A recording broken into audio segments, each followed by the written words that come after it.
Hey guys, what is up, and I welcome each and every one of you to a new League of Legends video. So it is that time once again to take a look at the best champions as of patch 7.20, which is I think going to be one of the final patches for the current season. So this is the time where I'm sure a lot of you are probably trying to get to that next level, the next elo stage or division or whatever, so you probably need to know what champions are good at the moment to whether play them, ban them, or watch out for them. This video is going to be made in collaboration with Pro Guys as usual. They'll be editing this video, so big shout outs to them. I'll have the link to their website down below. It's a website that will try to improve your overall League of Legends gameplay and knowledge. They have a free trial, again, link down below. Definitely recommend checking it out. But let us jump right into the best champions of this current patch. Now for the first thing, I want to start off by talking about supports. Now for this part, I'm actually going to talk about 3 different supports at the same time. Those 3 are going to be the 3 main Ardent Sensor abusers: Janna, Soraka, Sona. All 3 of these support champions are without question the top 3 support champions at the very moment and have been for so many patches now. All 3 of them are relatively easy to play, with Sona potentially being the hardest next to Janna, next to Soraka, but they all do the exact same thing, which is essentially just build Ardent Sensor and be a very strong and reliable peel for your ADC, and you just let your ADC pop off and just do their thing. So honestly, if you're a support main, I highly recommend playing any of these 3. If you're not a support main, I highly recommend banning at least 1 or 2 of them, because they are obnoxious, they are very strong, they are fairly easy to play, and they will be extremely annoying to deal with. Now since the runes, masteries, and all that stuff are fairly similar between these 3 champions with very slight differences, if any at all, I'll just give you guys an example of what to run if you were to play Janna, which you can see on your screen right now. For the most part, it should be somewhat self-explanatory for a support champion, so I'm not going to be going too much into depth with it. The only differences is of course the ability that you level up in what order, and of course on someone like Sona, you can completely skip boots if you really want to. But moving down the line, let's stay down in the bot lane for just a bit longer and talk about 2 very strong ADCs. Now I'll get the obvious one out of the way first: Twitch. What doesn't kill you just isn't finished yet. I feel like it's been at least 6 or 7 patches now that Twitch has been the best ADC, if not at least top 3. Riot has not been nerfing him whatsoever, and right now there really isn't a point, because while the preseason is just around the corner, that's going to be shaking things up by quite a bit. But as it stands at the very moment, and as the patches stand for the last couple of weeks to grind for the end of season rewards, Twitch is without question the best and strongest, most reliable ADC. He's one of those guys where if you finally get to the late game, if you get your 2 or even 3 item power spike, you'll just, if you play smart and play well and don't play greedy, will single-handedly carry the team fights. He's probably the hardest scaling ADC next to Kog'Maw and Tristana, and he can again 1v5 games. This guy is very scary. I personally ban him quite frequently because I just don't want to have to face him and essentially play a ticking time bomb type of game if he's on the enemy team. So with all that being said and done, here's my recommended build whenever playing Twitch ADC. Your runes are going to be pretty straightforward for almost every single ADC that you're playing. For abilities, you want to go ahead and max out your E first, followed by your Q, followed by your W, and you want to go Fervor of Battle on Twitch because he just works so well with it with his ultimate, and especially later on into the game. But if Twitch is banned out, which he honestly should be in almost every single game, then the next person you can play is going to be Xayah. I can never resist an invitation to dance. Now Xayah is a fantastic ADC. She's honestly not OP to the point that where Twitch is currently at the moment, but she is at the point where she is so consistent, she is so reliable that she's not OP to be banned out every single game, but she's definitely at that point where you can definitely pick her up and do super well with her and still scale very well into late game. Again, 6 item Xayah is not as strong as 6 item Twitch, but my goodness, is she still just so darn good, mainly because her ultimate gets her out of really sticky situations, her E ability ramps up and scales like a monster, and just combined with her W and the extra attack speed and the extra damage it provides, I mean, she's just so consistent and strong. So like I said, if Twitch is banned out, which he usually should be, Xayah is without question the next ADC you should go to play to carry your games. So here's my recommended build for Xayah. Now for her, you want to go Warlord's Bloodlust instead of the Fervor of Battle, and for items, you can go either the one you see at the very moment, or you can go ahead and instead get the Essence Reaver into a double Zeal item, so maybe Rapid Fire Static, or Static Shift and the Phantom Dancer into IE, or whatever you feel like is better suited for the game. But next up, let's talk about the mid lane. Your Emperor has returned. Now for this one, I want to talk about Azir. Now I did talk about Azir in my previous patch's best, most OP champions list. Azir is still very much in it. I mean, he's a great champion now. Ever since the big changes or the rework to him, he's become from one of the worst champions to one of the best champions in the mid lane because he's just so much more consistent. He has a lot of reliable damage. He just does more damage as well. His early game is not as weak anymore, even though his playstyle is somewhat different. Once you get used to it, my goodness, can this guy carry games and be a massive threat. There really isn't much more to say. He's got better base damage on his Q, so his early game isn't actually all that bad. He scales insanely well still. Because of the massive attack speed offered by his W, he can still make relatively the same insect kind of Shurima shuffle plays as he once was, and for the most part, he's just a better Azir. So here's the build that I recommend whenever playing Azir. Now, Morel Namacon into the Zerker boots is the standard build, but you can honestly go for the Nashor's Tooth if you really want to. But assuming you go for the Morel Namacon into the Berserker boots, you want to follow it up with Liandry's Torment, and from here, it kind of just depends on what you have to get. I mean, do they have a lot of assassin dive type of champions? Then the Zhonya's Hourglass is quite good. I mean, do they have a lot of maybe kind of backline damage that you have to just get more damage to ramp up? You can maybe skip the Zhonya's and go straight for the Rabadons and the Rylai's Crystal Scepter with a Void Staff or something. It really is just kind of situational for the last 3 items.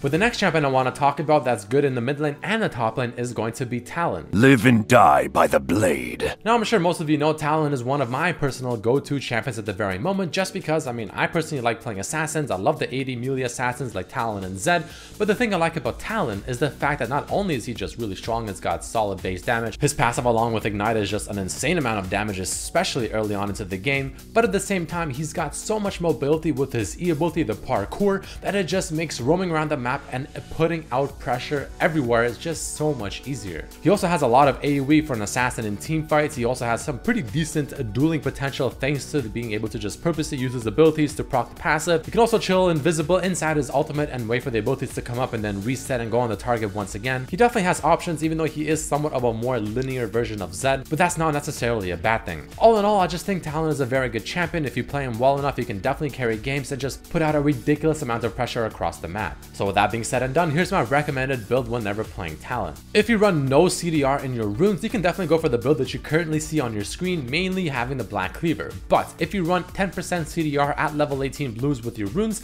then you can instead skip the Black Cleaver and go for the triple lethality items, being the Dustblade, the Yomus, and the Edge of Night, into something like a Guardian's Angel and the Last Whisper. Your keystone is going to be either Storm Raider Surge or Thunderlords, just depends on the matchup. If you're able to stick on your target and you don't have to run away and be scared of their retaliation, you go for Thunderlords. If they have some kind of really strong retaliation that you have to kind of run away from, maybe like a Riven, a Fiora, or even maybe someone like Yasuo, Storm Raiders is better.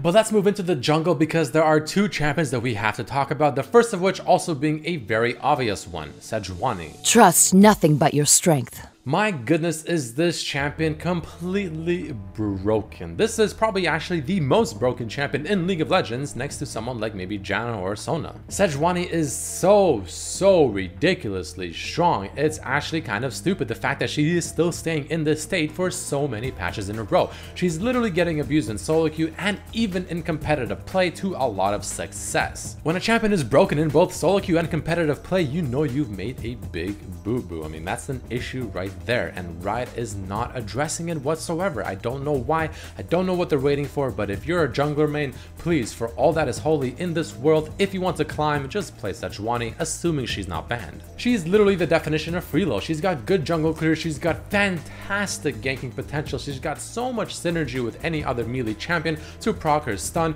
She has a long range initiation ultimate that even if you miss, still has some use to it. She's got a lot of base and percent damage. I mean, there's so much to say that it'll take the whole video to even talk about just how broken she is. All you need to know is the fact that she's literally probably the best champion in League of Legends at the very moment, and if you're a jungler and you're not playing her and she's also not getting banned, then my goodness, you are making a mistake. The build for Sejuani is, as you can see, a relatively tanky one. I mean, you don't really need to get any damage. Again, she does scale pretty well with her percent HP and all that good stuff. So you just get these items, you get the Courage of the Colossus for just extra defensiveness if you really want to, and everything else should be self-explanatory. Following Sejuani, I also very quickly want to talk about Zin. To the arena. Now, Zin is an up-and-coming champion. Ever since the rework, Zin has actually already been perceived to be quite strong. But as people are getting more and more used to him, he's only getting stronger and stronger. I mean, this guy dishes out a ridiculous amount of damage. You just go a fairly kind of bruiser-ish type of build, and not only are you still very strong, but you're also very hard to kill. In certain teamfights, if you use your ultimate correctly, I mean, you're literally impossible to kill. And I mean, he's just got a good jungle clear, he's got good ganking potential as well, and all in all, he's just a great champion. The rework was without question successful, and if you're a Zin main or a Zin player, I'm sure you're quite happy with the changes that have been made to him. So with all that being said and done, then here's the recommended build for Zin Zhao. Now you can see here, Fervor of Battle is going to be your keystone of choice because he just has attack speed, he can reset with his Q, and he can stack it up fairly quickly and do a lot of damage. For the items, you want to go a fairly kind of damage into tank kind of build. It really just depends on the matchup. You don't even have to go for the Blade of the Rune King or the Trinity Force. You can go Black Cleaver instead and go pure tank if you want with the Warrior enchantments. It all just depends on what you feel like is the better choice. But last but definitely not least, the final champion I'm going to talk about before going into a few honorable mentions is going to be Singed over in the top lane. How about a drink? This guy is actually really strong at the moment. I mean, he does a lot of damage. You go also a sort of damage into tanky type of build on him, and not only are you difficult to kill, but you do a lot of damage. His W now, since it does have the grounded effect, is essentially Cassiopeia's W, which is insanely good. Probably one of the better type of CCs in the game. Also just because of the range and the AoE it covers. But all in all, he's just someone that's hard to deal with. He's a very abnormal pick and solo queue, so a lot of people won't even really know how to respond to certain cheese strats that he does. But he's also just, again, in team fights, hard to stop and hard to kill. And what does he do? He goes to the backline, he goes to the Twitch, the Xayah, the Kog'Maw, and flips them backwards, puts them out of position. And these champions, usually, except for maybe Xayah, don't really have many other options to get to the backline once again, as they're put into this very awkward scenario. So Singed, in a way, almost just counters them. So with all that being said and done, here's the recommended build whenever playing Singed. Like I said, since you want to go more of a tanky build than damage build, you actually don't go for the Deathfire Touch, and instead you go for the Courage of the Colossus, since it synergizes perfectly with his flip. That and the Righteous Glory, which makes you run to your target that much faster, makes you quite literally almost impossible to stop unless you have someone maybe like a Jarvan or, I don't know, Lissandra or Sejuani on your team. Now, just before I end off the video, there are going to be a few honorable mentions. The first of which being Cho'Gath for top lane, being a very good champion, scales very well, has a lot of CC, one of the few champions with an AoE CC, does a lot of damage with his ultimate, huge massive frontline tank, and just overall a solid champion. Next up, we have the reworked Evelynn. Other than the fact that she looks interesting of a champion, you know, through the looks and all, she isn't all that good. I mean, the only reason she's in this list is not because she's actually OP or anything, it's mainly just to warn you guys not to pick her. She's actually quite bad.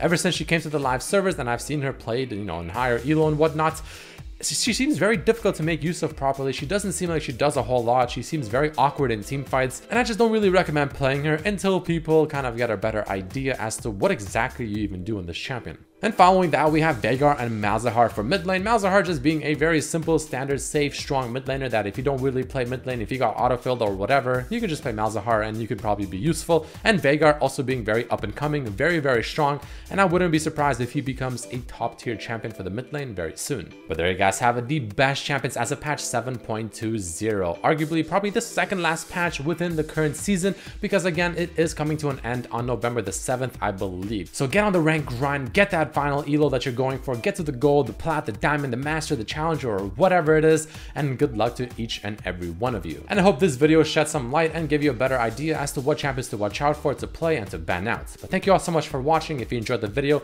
definitely hit that like button, and I'll see you for the next one. Peace.